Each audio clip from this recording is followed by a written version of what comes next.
Hello, everyone. My name is Jennifer Phoenix, and I am here today with Bob Proctor, chairman of the Life Success Company's, best-selling author of the book You Were Born Rich, and now highly acclaimed teacher from The Secret. Welcome, Bob. Pleasure to be here. Well, it's great to have you here. Thank you, Jennifer. Bob, there has been a lot of excitement about The Secret, and it has clearly stirred the consciousness of humanity. What would you say is the fundamental message of The Secret? Well, the basic message is that we attract everything that comes into our life. People, things, ideas, everything. We're literally magnetized to whatever comes into our life. And we also have the ability to alter what's coming into our life by learning how to work with the law of attraction. We've got to gain an understanding of the basic laws of the universe because we're subject to them, and if we don't understand them, odds are pretty good we're going to be using them the wrong way, which most people do. Most people are attracting what they don't want, not what they do want. And that's really the basic message. Now, Bob, could you, people are speaking about the law of attraction, and they use the phrase constantly. It seems like it's part of our common language nowadays. Could you give us an example from your own experiences of how the law of attraction has served you or how you have used it to see wonderful results? Well, when I started to understand this, I took a look at my own life and I realized that until I was 26, I was not a happy guy. I couldn't earn any money. I was in debt. I wasn't very happy. And I started to realize that I was attracting everything, all the things I didn't like. And until I took responsibility for what was coming into my life, I wasn't going to change it. And when I started to understand that I was truly responsible for everything that happened, I wasn't able to change it. And as I started to understand these laws and started to bring my mind in harmony with them, everything started to happen. Like my income went from $4,000 to $175,000 a year in a year. Now, I had no formal education. I had 2 months high school. I had no business experience, and I even had a bad attitude when I started. So how did this happen? Then I went over $1 million a year.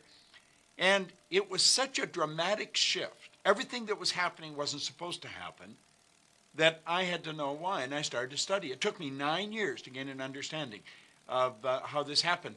And I was pulling all kinds of pieces together, but it was approximately 9 years after I started to study that someone led me to the laws. And I started to understand the laws. And the law of attraction is based on the law of vibration. Like your body is a mass of molecules in a high speed of vibration. Your brain is an electronic switching station. Your brain won't think, but you think with your brain. And when you think, you activate brain cells, and that sets up a vibration in the body. Now, the vibration you're in is going to dictate what you attract. And you see, most people say, well, I don't really get this. Well, if they don't get it, odds are pretty good they're going to use it the wrong way, and it's time they do get it. Because as I started to understand this, my whole life changed. Like, I went from sitting in a fire hall in a suburb of Toronto to owning and operating a group of companies that operate all over the world, doing millions of dollars a year in volume. Every now and then I look at it and I laugh because it's been so simple, and yet when I was sitting in the fire hall, it would have been sheer fantasy. And it's all happened because I've gained an understanding of myself, my mind, the nature of my being. I'm a creative, spiritual being, the same as you and everybody else. And I've learned to work in harmony with the laws. So it's changed my whole life. And then in turn, through teaching this, I've helped millions of other people change.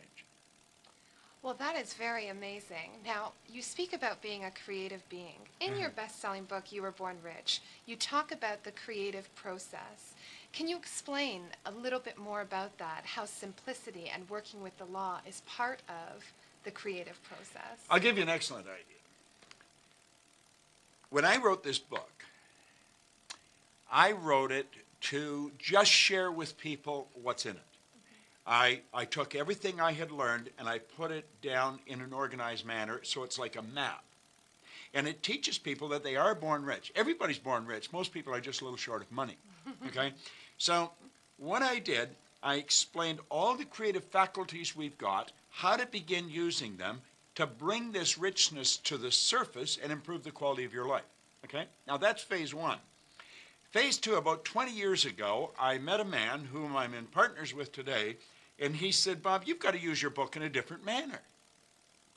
Now today, we own a company together with a group of people called Life Success Publishing, and we teach people all over the world not to use a book just as a book. It'll serve a purpose, it educates people, but he said use it as a marketing tool. And now I use this as a marketing tool. I give thousands of these away. Anybody who wants to go on our site, go to bobproctor.com, and they can download this for nothing. Now we also sell them. But you see, a book people don't throw away. Brochures they do.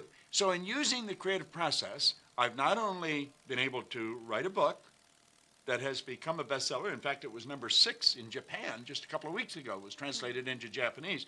So it's not only circling the globe, sharing with people what I've learned, now it's also being used by our company, our group of companies, as a marketing tool. Because it explains what we do, and it explains how to get a hold of us. And we help thousands of people do the same thing. So you see, that's the creative process working. Yes, it is. Jerry Robert is an absolute genius, and now he's my business partner, and so we help people do that with the book. So, Bob, tell us now, what are the benefits of giving a book away for free? So you say you sell them, but you also give an abundance of them away for free. How does that serve I'll give you a people? good example. I was speaking in Aspen here just recently, and it was an outside meeting, and it was quite extraordinary. I had never done this before. We had 2,500 people on the side of a mountain. I gave them all a book. And I was flying from Aspen to Salt Lake City with one of the men that was sitting on the side of the mountain. I hadn't met him before, Mark Roberson. And he said, you know, I'm not only impressed that you gave me your book, you didn't sell it to me, but you gave it to everybody.